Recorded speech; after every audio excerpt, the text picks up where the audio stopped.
Welcome to day one of Inventures. Let's hear a round of applause for how everybody's liking it.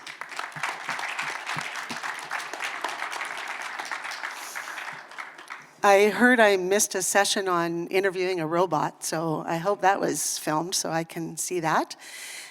Great to see everyone here. Welcome to the magic of mentorship and the journey to building a tech giant in Canada. I'm Sandi Gilbert. I'm with InterGen, and our whole world is about matching people together so business leaders can help young entrepreneurs have success. So we wanted to put together a panel today about what it's all about to scale a business. I always say it's not so hard to get to $1 million in revenue, and it's pretty tough to get to 5 million in revenue, but it's really hard to get to 50 million in revenue. So we have a couple of people on stage with us today, James Lochrie and Vincent Ircandia, which I'm going to have them introduce themselves. But both of them have experienced growth and have understood the challenges of getting to create a large business. So that's what we're going to talk about today.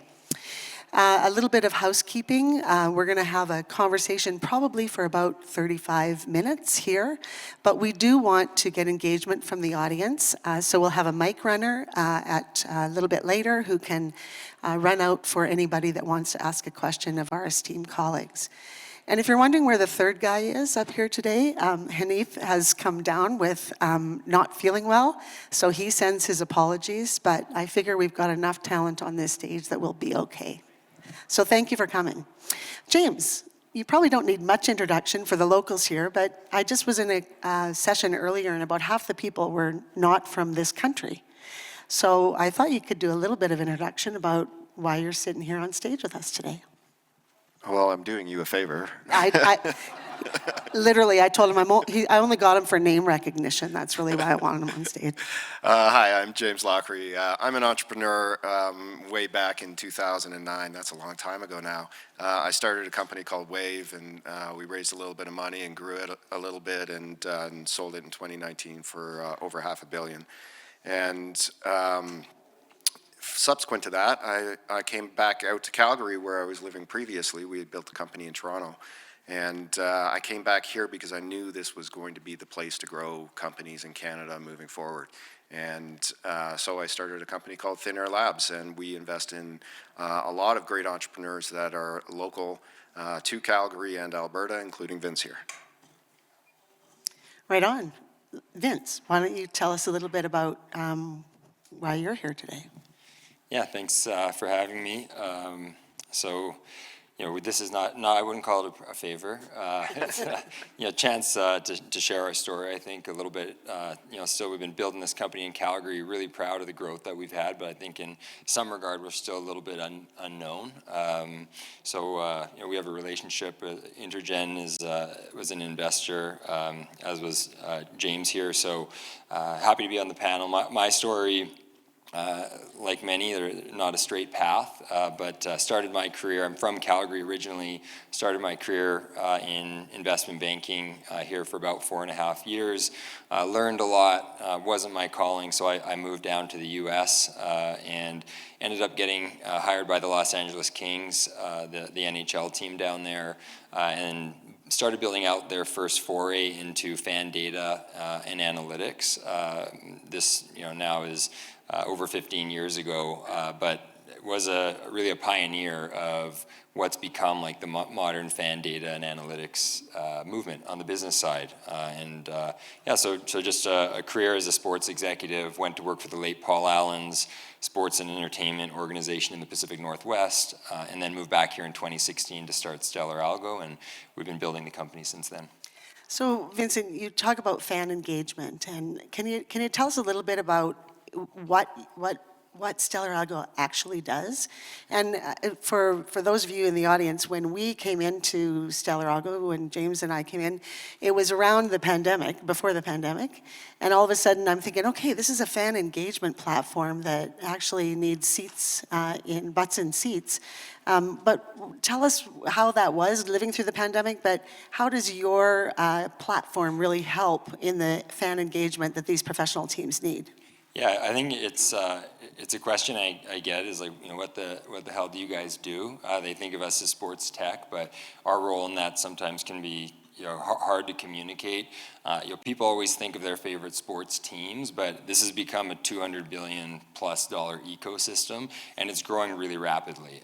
The reason for that is sports and entertainment fans are 10 times more passionate than any customer on the planet. Wow. Yeah, so I like to joke about how people paint their faces to go to watch sports games. They don't do that to go to their favorite drugstore. We're really this is the ecosystem that we've been building the company in. And frankly, because of that passionate fan, there's just more money coming into the system. And because of the fan holding up the ecosystem, understanding that fan at a deeper level, being able to personalize experiences and moments for them through digital channels has really become the bedrock of this large industry. And we have a platform that makes it really easy to understand fans and identify fan opportunities by bringing together data points on fans from a whole host of different systems. And so what it does is it helps that, well, it's called sports and entertainment now, right? I mean, it just used to be sports, but it really is about event centers and entertainment. And so it helps them understand, how their fans are going to buy or what they want to see. Is that how it works? Yeah. And when you think of personalization, whether that's through an email channel, whether it's through a direct outreach, whether it is in a social social environment, our platform really powers those interactions so that they're personalized. We're all used to getting a lot of irrelevant messaging, I think, from a marketing perspective. We really make it possible to cut through that noise, and we've seen incredible engagement rates among fans. We see lifetime value amongst these fans grow significantly, and it's led. We have over 240 sports and entertainment properties that are on our platform, and so you think of some of the biggest sports teams in the world. Many of them are using our platform. Some of the biggest leagues are using our platform, and now we're growing into the the media and advertisers that are also trying to access and create moments for those fans. Yeah, fantastic. So Vince, you're in LA, you're with Portland, you come back to Calgary and you say, I'm going to build a sports analytics fan engagement platform here in Calgary. I don't think you're a coder, so you came back to town and you said, now I need to build a team and get people together to actually execute on this vision that I have. How was that in Calgary to find people that could help you start to build this business in this city? Yeah, it was, honestly, it was really scary. I'm from Calgary, but I hadn't been here for 10 years. I wasn't in the technology space, per se, when I was living here in Calgary. So coming back, it was daunting. And I left a job. I was the number 2 executive for the Trailblazers and Seahawks. Had a paycheck and all those things that come along with that? Yeah, exactly. And moved back to start this company, and thank goodness for I'll say this not just because James is next to me, I say it much, but thank goodness for people like James, and I'm getting introduced to to people like him in the early going, because if we didn't, we definitely wouldn't be here. And I actually don't think of myself as the most extroverted person in the world, but when I came back, I really was passionate about this business. I was a domain expert, so I did have a deep understanding of some of the problems and pain points in the industry, and I did really channel that passion into getting to know people in and around Calgary and putting myself out there in different events, and I ended up getting introduced to James very early on in the company, and then James introduced me to a couple others that I actually ended up co-founding the company with, and finding that sort of technical co-founder role is I think one of the most important and challenging things, but I think thank goodness for the networking that I did, and for meeting people like James. That's really what led me to building that great founding team. Yeah, fantastic. Good segue into you, James. You met Vince. You said, you've got this idea. You might need some people around you. This would be early days when back before you were in your new space. What did you say? What made you think, I can back this guy, Vince? And how do you see that in people and know that these are the people you want to invest, not only your money, and it was your own money at that time for sure, but your time? What made you think about Vince as someone you wanted to do that with? I figured that Vince was my best shot at getting floor seats for the NBA playoffs. I still haven't delivered. Sorry. Yeah, exactly. Still waiting. We'll get you there. We'll get Super Bowl, so we'll do something. No, in seriousness, when you meet somebody like Vince, who is a deep domain expert in an industry that is niche like sports, that has so few players and so few opportunities to tilt a market, and he comes in with an idea that is really common sense and being utilized across many industries today, and just sports was a late adopter of these types of things. And what I recognized is if he was to enter that market with the ideas that he had, he would tilt that market and make it incredibly difficult for the incumbents to compete against him. And that's exactly what he's been able to do. And, you know, when you're fortunate enough to get introduced to somebody, it was a very good friend of both of ours who ended up introducing us, and the quality of that introduction was very high. And when I sat down with Vince, that was validated with his intelligence and his vision. And I think it probably took, 6-9 months of just kind of hanging out together, you know, what are you doing, meet this person, talk about this problem, and then before we knew it, you became investment ready, and we were all sitting around with our checkbooks, couldn't wait. And so we just looked at it as an amazing opportunity to back a great founder who was doing something special and hopefully get some courtside seats. Well, that's awesome. And for the entrepreneurs that are in the room today, that's really how these relationships start. They don't start by Vince coming to James and saying, would you give me a check? You know, it's a relationship that gets built. I always say, you know, when you went to, you know, decide you were going to get married, you didn't line 3 guys up and say, could you all pitch me and I'll pick one of you?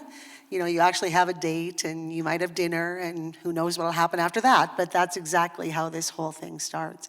So it's important to get the right people around you at an early stage. Vince, you said the word networking, and you also said you don't consider yourself an extrovert, but I think you're a great networker, and I think that you ask a lot. So if you want access to something or someone or some knowledge that you don't have, you don't hesitate to pick up the phone and say, hey, can I get an introduction to this person? Can you talk a little bit about how that has helped you build the business today? Yeah, I absolutely. I think actually, like, and to pick on something that you know, was just mentioned as well, it actually in some ways as you keep growing, it gets harder to build those really strong relationships, especially I think with the investment community. Like, your existing investors are going to be there for you, but as you keep growing, like we get a lot of investor outreach. Mostly it's tire kicking now. Right. A lot of them aren't like down the street from us either. So you've really got to be judicious, and I think have a process for how you start to build relationships, you know, with those investors over time. You know, I think in general on the networking front,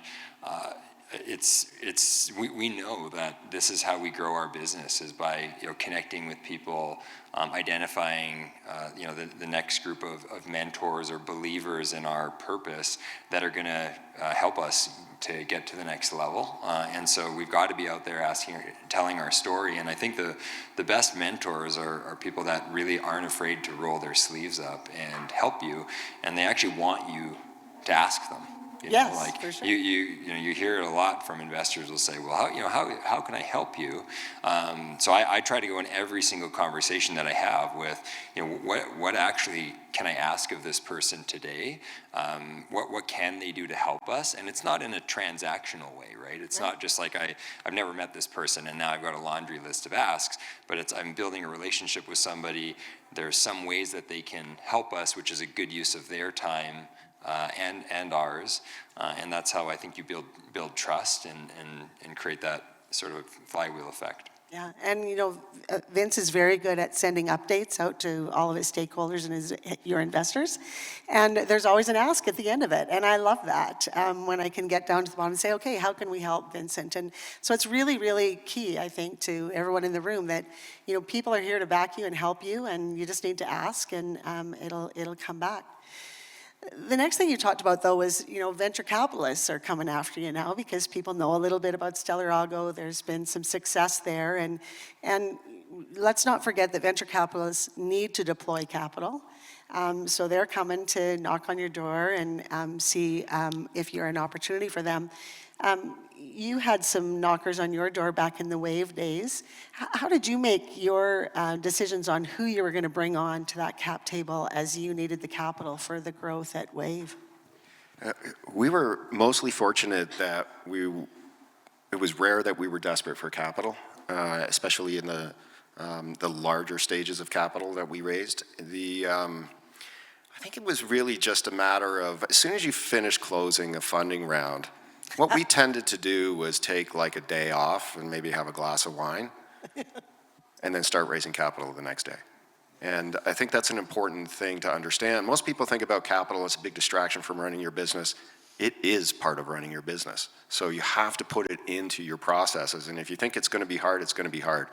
It's going to be hard.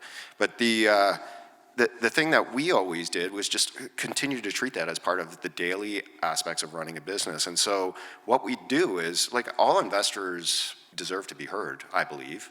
And so we would always accept anything that was incoming, reach back out, take a phone call, and then cultivate that relationship over time. And, maybe 18 months or 24 months later, you're planning your next fundraise, and you've cultivated all of these relationships, you're keeping them up to speed, and then all of a sudden you can just start going to work against that, and you have a warm list of people. And I think that's a big, big advantage if your process for fundraising is a daily thing that you're doing. Yeah, exactly. And you, at that point, then can have some options of who you might want to bring onto the cap table instead of... For sure, yeah. You've got your favorites when you're going in there, right? Yeah. Your top 5, your top 10 that you really want to make sure that you're bringing on board at least into the pitching phase. So yeah, you definitely have the ability to create your own optionality. Yeah. Vince, you raised some capital here in 2021, I think was probably one of your most significant rounds, but you went down a little bit of a different path and thought maybe you had an opportunity with a strategic investor.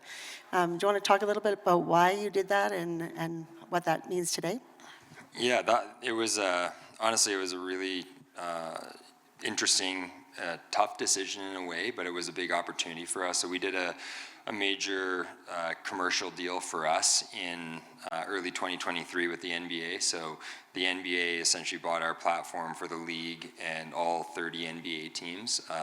Milestone moment, inflection point for us. And you still can't get him tickets to the...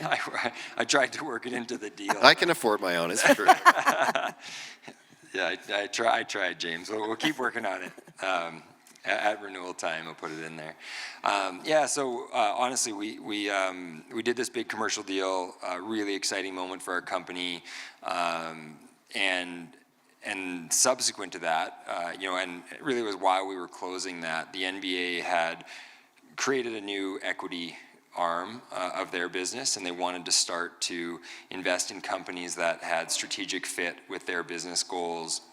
So good timing, and I think a little bit of luck were part of it. But I thought about our big opportunities going forward, and we see opportunity for international expansion for us. We think our platform can be used by massive media companies and the billions of dollars that these media companies are spending with their sports partners, the advertisers, and the NBA just have such an innovative brand globally. When you think of sports and innovation, the NBA is probably the first name that anybody in the industry would put at the top of the list. So I'd say that the stars aligned in many ways. I think, thankfully, we didn't actually need the capital at the time. We weren't running out of capital. So I think that put us in a really good position. A lot of strategic and cultural fit with the NBA. I think that's important. And it was really smart, I think, for us to leverage our business relationships to get the commercial deal done and not let the equity conversation bleed into that commercial deal. I think we were in an advantaged position to do that, but that was some advice that through, I talk about the many mentors that I've had through this experience. Some of the advice that I got was, when you're looking at strategic investment, be careful of the asks. that are going to come with that investment, and make sure that your business is ready, and be careful of giving equity away, right? It's easy to say, well, if we get this commercial deal, we'll sweeten it with some equity for the NBA. The NBA and the NFL does this all the time. They will bully commercial partners into warrant deals and in special terms, and we were able to really bifurcate the commercial from the equity, and it resulted in a really strong commercial deal that stood on its own merits. Which is what you have to do. And then an equity deal that stood on its own merits as a standalone. Yeah. And it's actually gone on. So it actually was a really tough negotiation, because they asked for board seats and things like that. And I said no. And a few times I actually said to them, we don't need the money. We'll just move forward with the commercial deal. We're out. And because we had that leverage, they kept coming back. They wanted to get into our business, and it's been one of the best things that we've done. They've been a really fantastic investor. They make all sorts of intros to us. Our business has grown significantly since the equity investment as well. So That's fantastic. Yeah. Congratulations on that. yeah, thank you. So we talked a little bit about you coming back here, finding the team, getting the initial investment, building that team, and then this thing called the pandemic came along. And, businesses and founders face a lot of challenges as they're building a business, but a pandemic would be a really big one for you at that time. That was a fun time, remember that? Oh my gosh. And I remember talking to people and saying, yeah, fan engagement. They go, no, there's no fans.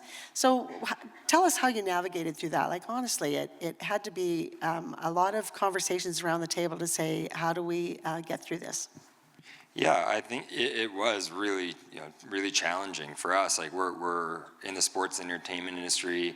100% of our revenue is in this industry, and really overnight, it shut down.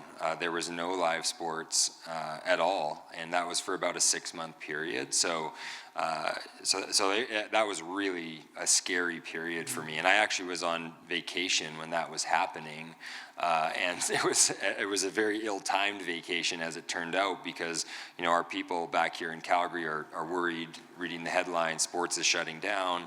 I wasn't here, and we were in the middle of closing a round.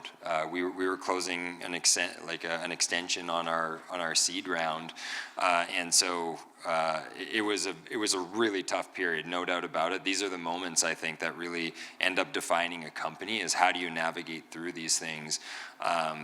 And thank goodness I've still got a lot of energy left for the business. There were moments there where, I know we have a lot of entrepreneurs here in the room today, and investors. Like, those are the key moments, I think, when you hopefully can huddle together with your investors, and you have good people around the company that want you to succeed and believe in you no matter what.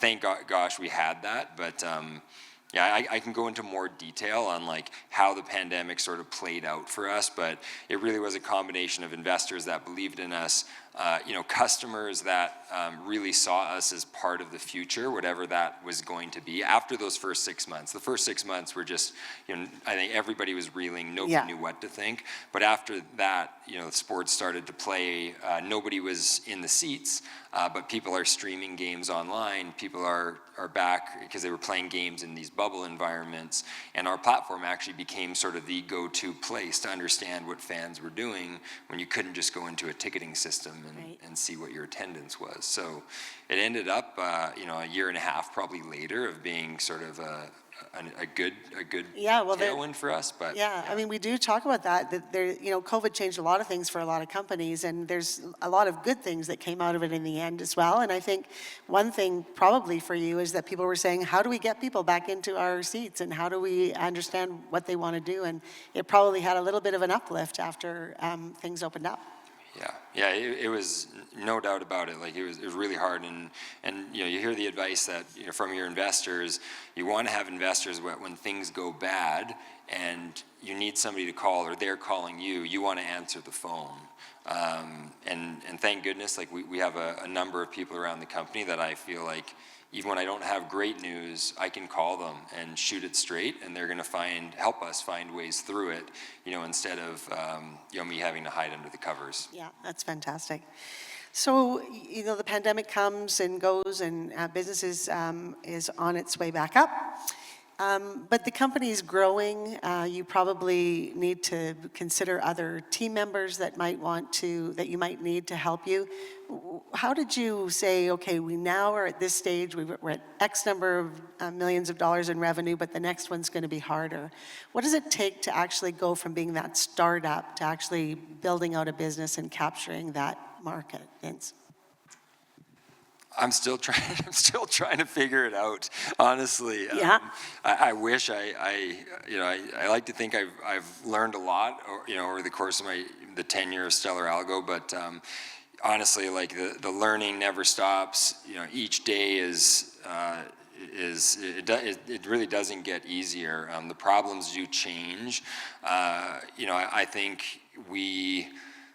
and actually, we raised our last round of capital in October of 2021, Exactly. which was a completely different funding environment than it is now. We invested that capital pretty aggressively, and we saw significant growth. Like, our company's 4x since October of 2021, but what the world is rewarding now is different than it was then. Right.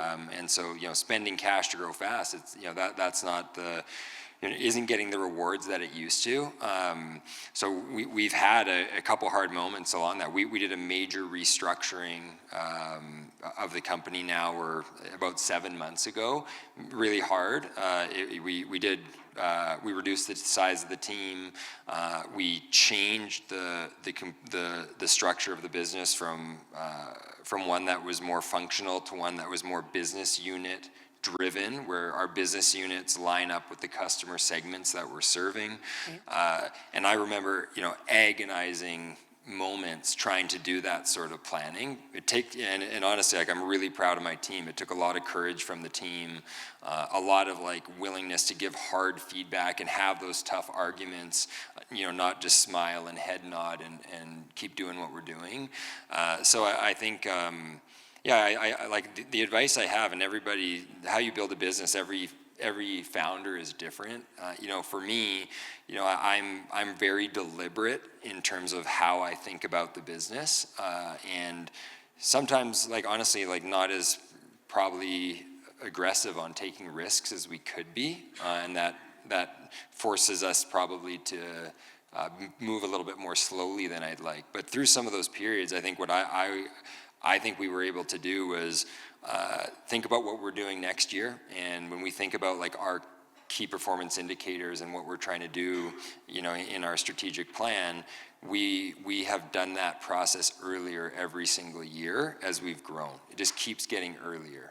Now we started and we approve our budgets in November, and right now we're reviewing our current strategic plan in great detail, and we're 6 months into it. And the earlier you are, I actually think that the more frequently you need to do that. Yeah. But that's what's worked for us, is just continuing, I think, to have a really strong processes, around what are we trying to accomplish over the next quarter or year, and iterating against that. Yeah. The business changes, then you start to say, what else should we be doing? You haven't tapped the market, obviously, yet. It's a global space. There's lots of opportunity for you. Are you looking at anything that is ancillary to what you're providing today to kind of gain more share of wallet of some of your customers? Or what does the future look like? I know there's some of the folks in the room always say esports must be something you're always considering. What does it look like here out 2 or 3 years? Yeah, and James has been with us on this journey, and through all your experiences, I loved your comment on this one. But I think as we've grown, we've gotten more focused. I think the market opportunity for us is bigger, but we're very direct about what our 10x advantage is in the market, or 10 to 100x advantage, and that's really putting fan opportunities at the fingertips of the world. That is where we want to be the best. There's a lot of directions we can go in that, and we can have a whole panel on that one if you want, Sandi, Yeah, or exactly. discussion. But honestly, I think for us right now, when you think of the leagues, the teams, and their partners, we want StellarAlgo to be at the center of all that. And so we've got a lot more room to run with leagues and teams with our existing technology. But we also do think about what are the right-sized bets? That's what we call them. Right. What are the right-sized 2 or 3 bets, and how much capital we put against that is we're very methodical about that. But thinking about what those bets are, and being very, I think, direct and transparent about them. They may not work. That's why we're not putting all of our capital against them. Right. But that would be things like for us right now, media is completely changing. The sports fan continues to hold up the linear cable bundle, and is really what is driving a lot of growth on subscription for streaming products right now. Yeah. We think that our platform and our customers think that our Is well platform suited has a to role to play there. Yeah. We're putting some capital against that. Yeah, that's awesome. Yeah. The thing is, there's a lot of money being spent in this space, as you said, and it's like the sponsors that are, sponsoring these events. And I always say, if you can go to where the money is, then there's an opportunity for your business at that stage. So I agree, there's lots of opportunity, but you haven't done what you set out to do yet. So that's good.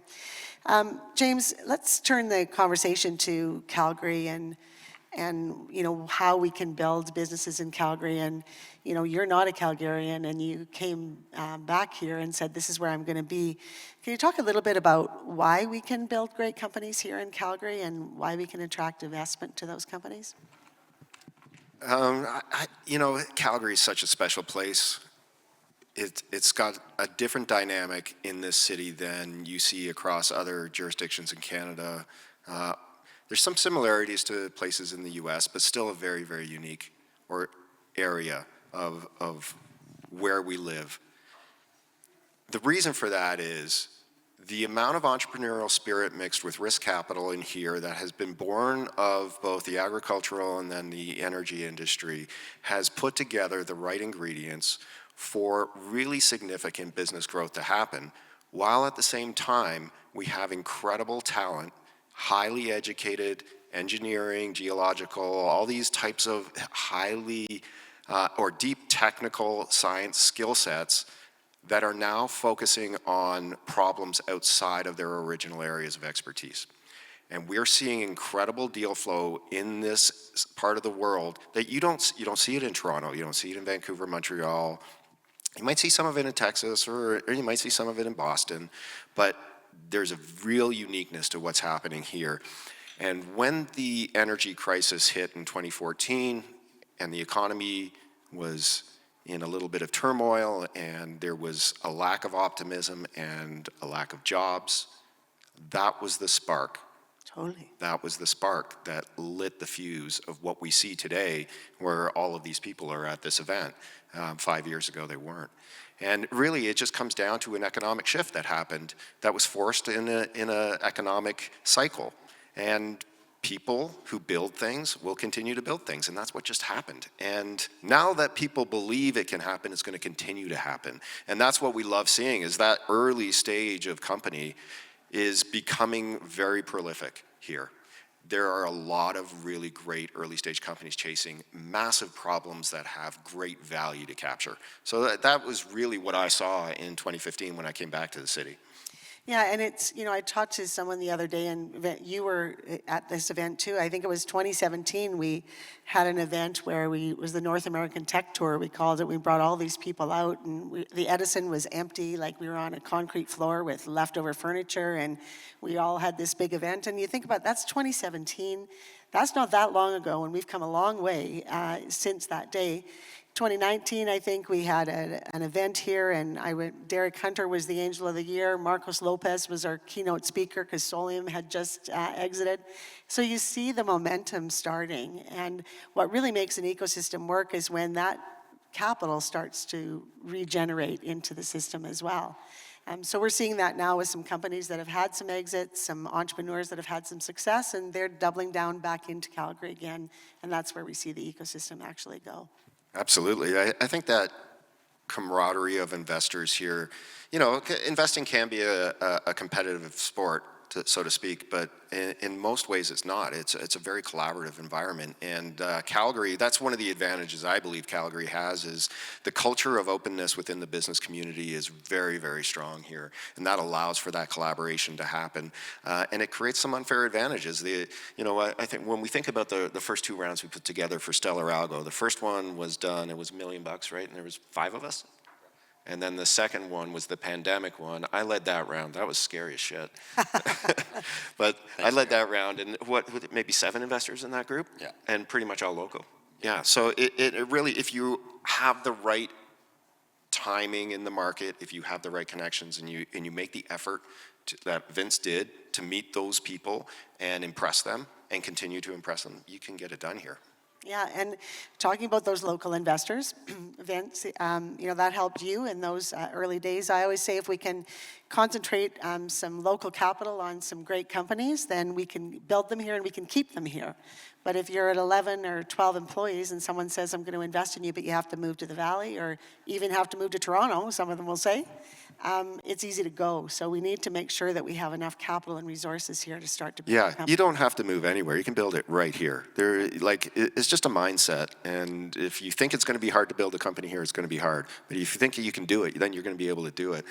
Back in 2009, nobody wanted us to build a company in Canada, and we said, fuck you. We're doing it. And that's what we did. Yeah. There you go. Yeah, I mean, there's a big pull sometimes to go south or other places to get that capital, but the more we can do events like this and showcase the companies that are being built here, definitely the better it is.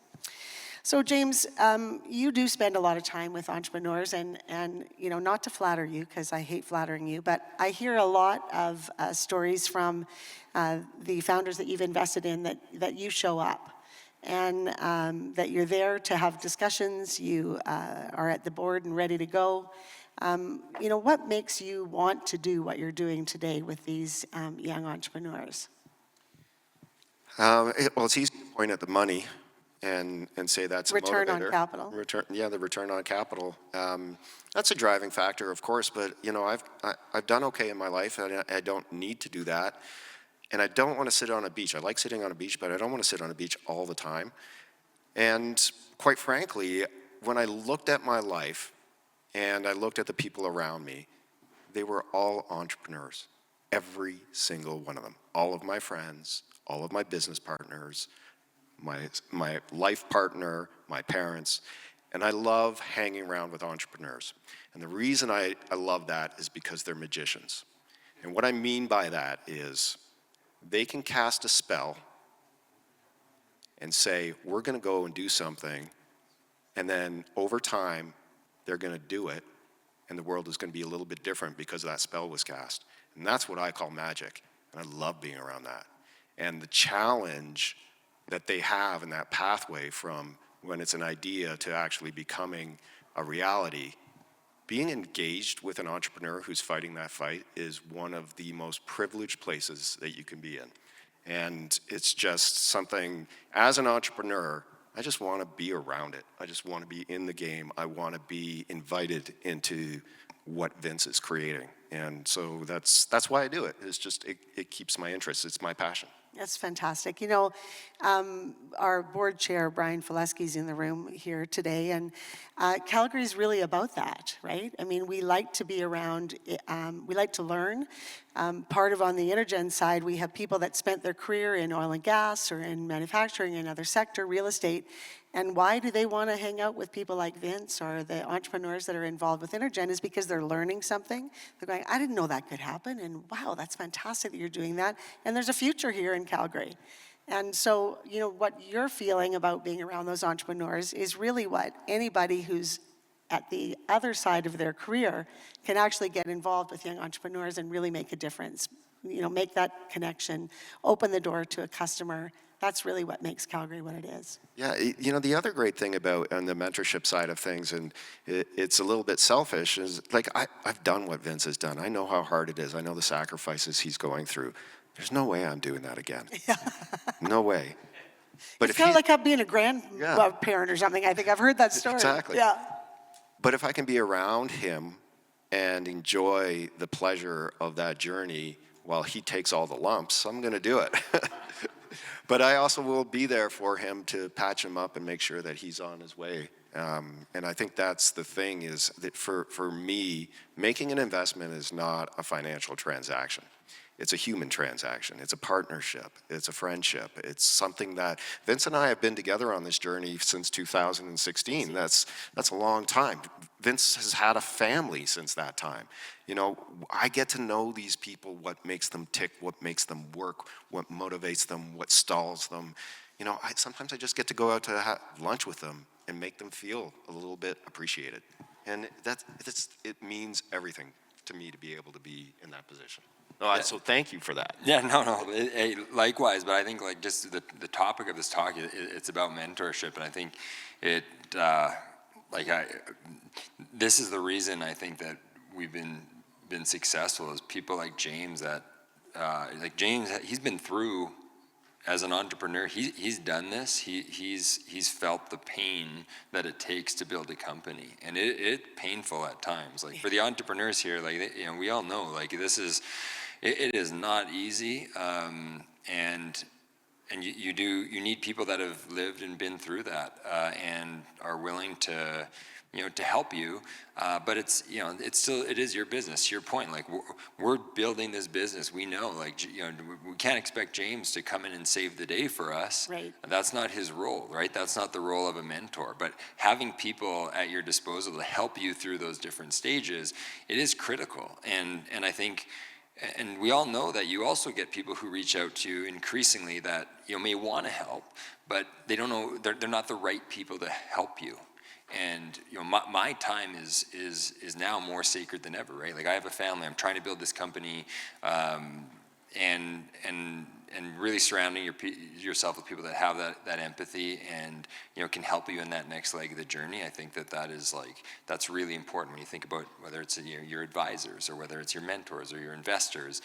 Putting that network together is ongoing work and effort, but it is important, probably the most important work that I do now.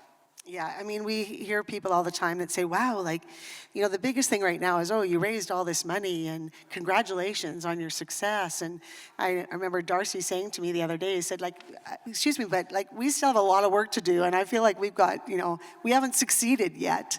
And I think it's a long journey, as you know, to get there. But every kind of step, you've got to pat yourself on the back and say, I got to this step, now what do I do for the next step? And that's really this long journey now of that, build, scale, grow, right? There's still a lot of work to do. And people come in and out of the life of the company, right? Now with advisors, we still have advisors because our business is growing in new areas. We don't always have the expertise. So that's where you might need an advisor. If you're offering equity through those relationships now, for me, they're never longer than 1 year, and I paper them. They're 1 year long, and that's by design, because they might not work out, or our business might evolve and change again and pivot. And we don't want to have to spend time with people that aren't the right people to support. And that leads you to the board, right? So, people start with a board. They've got, maybe 3 or 4 people. Sometimes they were the investors. How are you navigating your board, Vince? And as you're growing the business, how did you need to change that? Yeah, so the board, we've been, I think, really fortunate in general. So we have a small board, so it's myself and 2 others, and then we have a board observer. The board observer actually was an introduction of James's, and they've been fantastic for us. I think just holding us accountable in all the right ways. The governance and the rigor that they've brought to our business planning process and some of the important decisions that we have to make. I think I'm proud. It was I was a solo board member for a long time. So we actually didn't have a board until we did our Series A round, and that's when I had to put a board together and built I think a diverse group of individuals that really complements my own skill sets, isn't afraid to I think push me, which is what I want. I don't want a board that's just going to nod their heads. So I really want that direct, hard feedback on what we're doing, and they've been able to provide that for us. So it's And we keep thinking about it. You know, we every year again we're revisiting. Is the board Do we have doing the right people? things? Do we have the right people? So we continuously sort of evolve and iterate against that. Right on. Listen, we're about at the 15-minute mark, and then we have a mic runner on the floor. I'm sure we've got some questions from the audience. If anybody's out there, just put up your hand and we'll send a mic your way. And I've got one right in the front row here. Hi, Pietro from Motive here. First of all, thank you for the insights. It's great to hear how optimistic you are about the whole Alberta tech ecosystem. I completely agree with you, James, about there's so many great companies coming out there early stage. But one thing I do believe we're missing is more Series B, more champions, more StellarAlgos. So I'd love to hear from your perspective, and I guess if you could say from an operation perspective as well as from an investor perspective, what are we missing to get more Series B companies? 24 to 36 months. Takes time. It just takes time. It's the ecosystem is just immature at this stage. If you really think back to like 2017 when Sandi was talking about, there was not a large ecosystem of companies being developed. Subsequent to that date, there were a lot of companies created. Some have failed, some have struggled, some have continued to meet their milestones and grow. And what we're seeing is more and more stage, if you just think about it as a pyramid, and at the bottom, every year we're adding a new layer of early stage companies, and it's a larger layer. And those just continue to move up the chain. And that's what's going to happen. It's the same thing that happened in Toronto. The Toronto started back in 2010, essentially when Waves started doing their thing there. So it's a very predictable pattern. Technology grows with some bumps and bruises along the way in exponential forms, including capital. And I think part of it is that you think that these things happen overnight, right? And they just don't happen overnight. You've been 10 years in almost, and it takes time to get those companies to that scale. And we're going to see it, and it's all of a sudden we're going to go, it's a boom, because we've got a bunch of companies that are kind of at that same stage that are going to get there, for sure. Thanks for that. We've got some more hands up back here. I see Nanotests in the room. There we go. Hi, I'm Valeria with Platform Calgary. Thank you so much for your candid conversation. I'm curious about mentorship and both of your insights. What are some guiding principles you use to select mentors who aren't directly related to your business or your company, who don't necessarily have skin in your game? Yeah, I can't. You took the last one.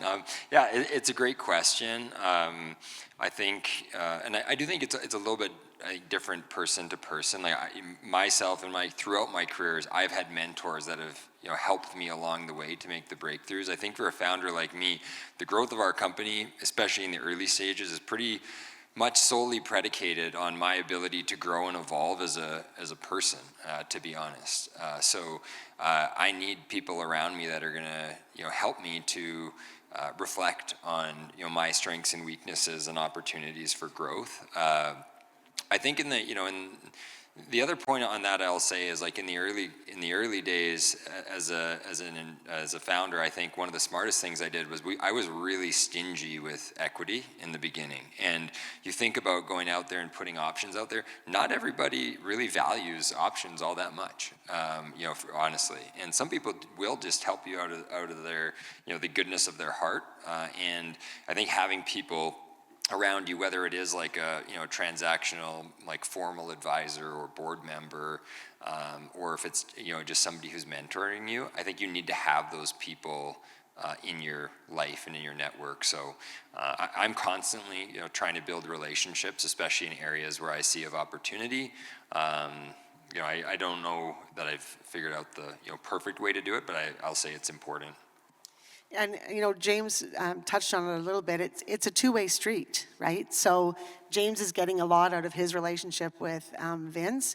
I know on the InterGen platform we have volunteer advisors that are working with companies, and they're getting some excitement about what they're doing as well. So it's not a take. It's a give and take, and I think that's how it works the best for sure. We've got one right here. Go ahead. Yeah, sorry. It's hard for us to see, actually. It's a little bright up here. Can you see me now? Hi. Yeah. My question, with the city of Okotoks, so if you're in town, want to come hear what you're doing. But how do we normalize that culture of mentorship? I know a lot of times entrepreneurs, we can get really stuck in just focusing on what we're building and doing without realizing maybe that, hey, I actually do need some support on, we hit the wall or we get burnt out. What kind of ways can we maybe help navigate that and create that kind of culture of, going together instead of kind of isolating and just focusing on where you're going? So you're kind of talking about you don't know what you don't know, but you need to bring people in? Is that where your question's going? Yeah, like just kind of how, I guess normalizing that action of, hey, I think I need a mentor. How can we create spaces like Platform Calgary's done a great job of creating a hub for that. We're looking at how can we do that in a smaller setting, just within Okotoks and smaller areas. And Okotoks. Yeah, I don't know if this is going to answer your question because there's a lot of nuance in what you're asking. I think the thing that needs to be normalized is the ability to ask for help. Because when we think about entrepreneurs, this guy's a superhero. He has got superpowers. He has some super weaknesses too, but he's got some superpowers. And it's an interesting place to be when you've got like a domain expert at such a level that he has. He feels incredibly competent in most things that he's doing within his business. And to have that foreign feeling of, oh, I'm not so strong here. The ability to rationalize asking for help is the most important thing. And as a founder, it's one of the hardest things to do because you're supposed to be in control. You're supposed to be the person that's leading on, that knows everything that everybody looks to. But you just got to step away from that and just realize, yeah, I could be one of these superheroes, but I'm also somebody that has those super weaknesses and I do need help. And the only way to get to success, the only way, is to ask for that help. I know that from my own experience, and I've seen it in the founders that I've worked with. The great ones will ask for help immediately.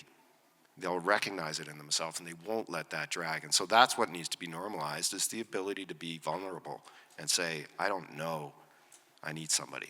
And I think that's it. And sometimes with entrepreneurs, I mean, it's pretty lonely being an entrepreneur a lot of times because you are the one that's supposed to actually have all of the answers. And one way to actually start to do it is to get together with other founders.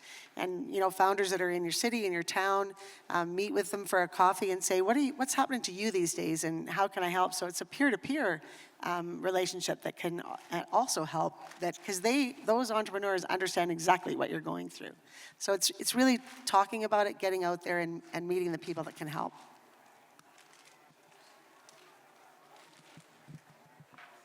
Thank you very much for the interesting conversation. So as an outsider, because I come from Bolivia, I'm an entrepreneur as well, but I came here and I find it kind of difficult to get into the environment and the ecosystem as an outsider. So I was wondering, how do you make the right connections if you can't even know where you're going or who to meet because you don't know the people? Thank you. I'm just going to say one thing and then you take over. Don't stop. Right. This is a great city to do it in. It's not always going to be easy. You're not going to always find your tribe, but don't stop because you will find it. You'll find the people that you need here. And if you don't, maybe they don't exist here, so you have to go somewhere else to find them. But don't stop because they're here. And there are people, like Vince said, people like to help. And you need to be out there. So you're here. Congratulations on coming here because this is a great place to start that. But you literally have to get into the community. And whether that means maybe you'll volunteer somewhere and then run into somebody else that actually goes, oh, I understand what you're trying to do. So it's get out there, be visible. We all know many newcomers here that have integrated themselves into getting jobs and starting careers and starting companies here. So just get out there and do it. That's really what I would Can you give her the mic back for a sec? So what's your name and what help do you need? Exactly. Hello, I'm Natalia, and I have a background in the medical, nutrition, all well-being systems. So I have a lot of knowledge from high altitude. I came from the high Andes, and I saw all kinds of things dealing with oxygen there. So I came to a place where they would have other resources so we could research why what we see out there it's possible, but not in the rest of the world. Crystal Phillips at Thin Air Labs. Go find her, Crystal Phillips, Okay. Thin Air Labs. Okay. She's going to be at the conference. She's all around Calgary. People know who she is. Look her up online, Crystal Phillips. Thank you. Good one, James. Any other questions out there for, oh, I see one right here.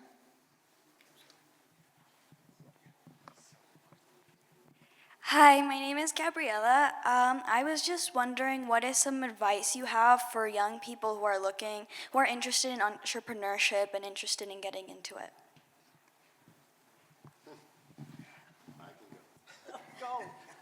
Do it. Like, have an idea, build something, and do it. Ask for help. Play around. Take small chances, not big ones. Take small chances at the beginning. Figure out what you like, what you don't like, what you're good at, what you're not good at, where you need help, where you don't need help, and go and do it. That's the only way to do it. That's the only way to be an entrepreneur, is to get up off your chair and start walking. So go do it. And hang out with some entrepreneurs, that always Yeah, helps too. always hang out with entrepreneurs. They're great. Yeah, exactly. We've got another question. Hello. Thanks, wonderful talk. So my question is, when you're choosing a right mentor for you, so there comes a set of expectations, like, can it become a partner for you? Because they should be motivated to mentor you. So how to set those right expectations and how to initiate the conversation? There's like thing called, you have an idea, like how you build that kind of space. So how to approach it? Yeah, I think so. I think it really does start with what you knowing yourself and like what you need, for yourself, and then for your business as that in that mentor, and then it really does. Like I think you touched on it. It's really about being clear up front about the expectations for how that mentor can engage with you to help you in your business. I think having a process as well to get to know that mentor is an important second piece. So once you know what you're after and where your strengths, weaknesses, and needs lie, then having a process of 2, 3, 4 meetings to try and build that trust and relationship, I think build a really good foundation. So starting to have that dating relationship on your mentor, so that by the 3rd or 4th date you can lay it out on the table and say, hey, I want to have more of your time more consistently. Here's what I'm trying to achieve. Would you be willing to help me? And I think that usually is a time when they might say, hey, I expect compensation to do this, or sure, I've got a couple other mentors, but I have time to do this and I'd love to do it with you. That's been really successful for me, and that's how I've sort of engaged in that process. Sippy, if you got a mic, good. Yeah, I got a mic. James, I immigrated here 39 years ago. I echo all your comments about Calgary and how we're poised it's just a wonderful environment. 40 years ago, people would say to me, just do it. And it was okay. I went out and I did it. I failed, I fell, I hurt myself, I got up and went at it again. I think one of the concerns with the current environment for younger people is that they're not allowed to fail because of social media. So what advice would you give to young people today that it's okay to fail? Fail fast and fail often, it's okay. We always celebrate the successes, but we have to celebrate the failures too. The most successful people I have met have had to face great failures in their lives. And those failures were because they took great risks. And, I think society's weird, right? Because they celebrate the people like Vince who took those risks, became successful, but you have no idea the failures that happened to get to this point. And when you think about yourself as an individual and you're facing those peer pressures, it's all in your own head. Stop telling yourself it's scary. Stop telling yourself they're gonna laugh at you. Who gives a shit if they do anyways? Like, seriously, if you want to go out and do something, convince yourself you can do it, and you will. And forget about everything else around you, because to be an entrepreneur, you have to go against the grain. You have to listen to people tell you that you're stupid, or you're a fool, or you're never going to make it, or it's a dumb idea. I heard that 1,000 times building my company. And some of them thought they were right. I knew they were all wrong because I, in my head, said they don't matter because they don't. And what's funny about that is 5 minutes after you think they might matter, you will definitely recognize they don't because you've just moved past that situation and they're gone. Just go. Forget about all that stuff. Go, take risks. Fall down, get up. Those are the people that are celebrated in the world. Those are the people that are successful. Those are the people that are happy. So just go do it. You sound like a Nike commercial here, all of a sudden. Well, listen, we're getting about to the end of our session. I'm just honored to have the two of you on stage here to talk about that journey of growth and how passionate we are about entrepreneurship, building companies, building them in Calgary, and knowing that we can do it right here in Calgary, Canada is fantastic. These guys will be around a little bit. I think James has to run pretty quickly, but we appreciate you taking time to come hear us today because I know there were a lot of options for you at Inventures. So please get out there, go to see a session, learn something new, and I always say, would you just introduce yourself to somebody that you don't know? That's one thing you can take away from here as well. So Vince, James, thank you so much for being here today, and you all enjoy Inventures. Thanks. Thanks, everybody. Thank you, everybody.